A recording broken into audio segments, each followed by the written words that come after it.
Halo, assalamualaikum warahmatullahi wabarakatuh. Dalam video ini, kami dari kelompok 1 akan mempresentasikan hasil diskusi kami yang berjudul Kedudukan Manusia dalam Organisasi.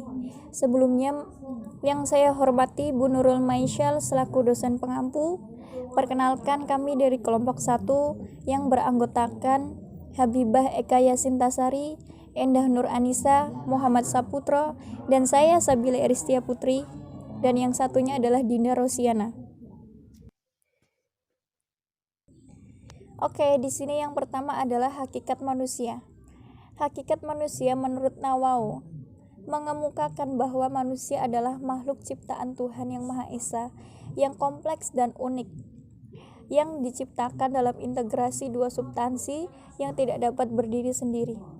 Substansi yang pertama yaitu disebut tubuh atau fisik atau secara jasmani sebagai unsur materi, sedangkan substansi yang kedua disebut jiwa atau rohani atau psikis yang bersifat non-materi. Tanpa keterpaduan itu, wujudnya bukan manusia, tetapi mayat atau jenazah. Dalam keadaan seperti itu, tidak satupun fungsi manusiawi yang dapat dijalankan. Nah, selanjutnya dikatakan Nawawi bahwa dalam keterpaduan kedua substansi itu manusia menjalani hidup dan kehidupan yang kompleks dan unik. Nah, kemudian salah satu keunikan yang mendasar adalah kehidupan yang dibekali dengan hakikat kemanusiaan atau manusiawi yang terdiri dari hakikat individu, hakikat sosial, hakikat moralitas yang akan dijelaskan oleh rekan saya. Hakikat manusia sebagai individu. Setiap manusia sebagai individu pasti menyadari akan identitasnya masing-masing, baik itu secara fisik maupun psikisnya. Kemampuan setiap orang tidaklah sama dalam menguasai suatu bidang, seperti bakat, kreativitas, proses berpikir. Tidak hanya itu, sifat dari masing-masing individu juga berbeda.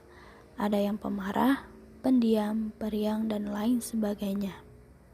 Ketidaksamaan tersebut menandakan bahwa setiap individu memerlukan perlakuan yang berbeda sesuai dengan individualitas masing-masing. Sehingga untuk dapat memperlakukan seseorang dengan tepat, maka kita perlu memahami setiap individu tersebut. Dari penjelasan di atas, maka dapat ditarik kesimpulan bahwa setiap individu jika dilihat dari sisi perlakuan memiliki harkat serta martabat yang sama dan perlu diperlakukan secara wajar dan manusiawi.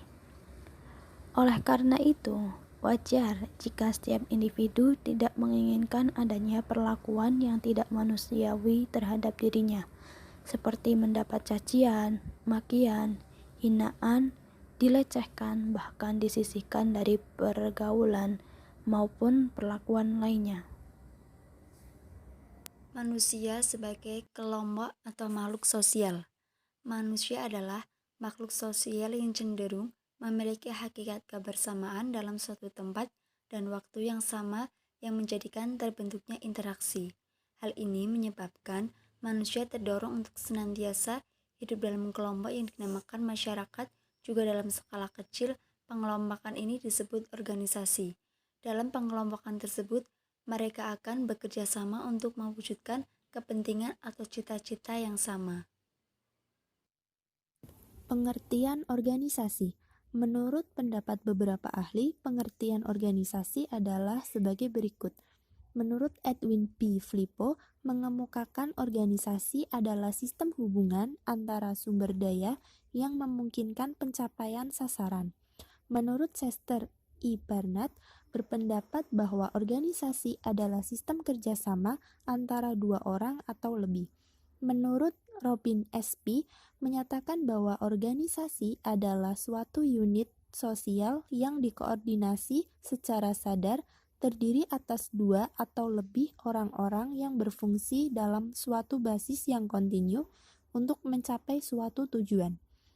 Dari beberapa pengertian menurut ahli, maka dapat disimpulkan mengenai pengertian organisasi, yakni suatu hubungan yang sistematis yang dilakukan oleh dua orang atau lebih untuk mencapai tujuan tertentu secara bersama.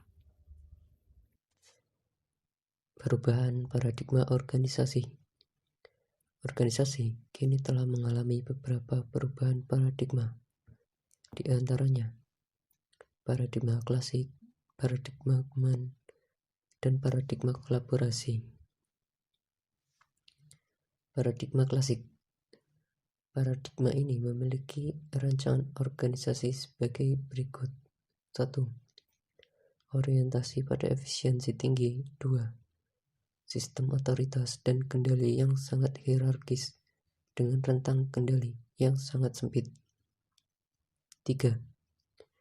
Prinsip spesialisasi, sentralisasi, dan formalisasi sangat ditekan.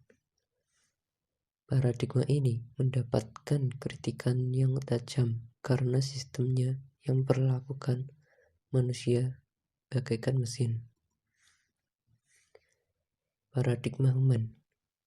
Pada paradigma human, sudah terjadi perubahan pandangan terhadap manusia dalam suatu organisasi. Di masa ini, manusia sudah dipandang sebagai makhluk sosial yang bisa membentuk kelompok informal sendiri sesuai dengan keinginan dan bekerja dengan kondisi kerja yang menyenangkan. Paradigma ini dipelopori oleh Elton Mayo. Ia mengemukakan bahwa kepentingan anggota organisasi sama dengan kepentingan manajemen. Manusia tidak bisa dilihat hanya sebagai individu, tetapi juga memiliki kelompok atau kolektivitas dan harus dilihat sebagai makhluk sosial.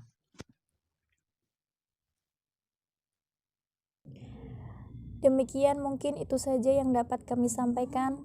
Apabila ada tutur kata yang kurang berkenan atau ada salah-salah kata dalam video ini, mohon dimaafkan dan semoga bermanfaat. Sekian dari kami. Wassalamualaikum warahmatullahi wabarakatuh. Bye-bye.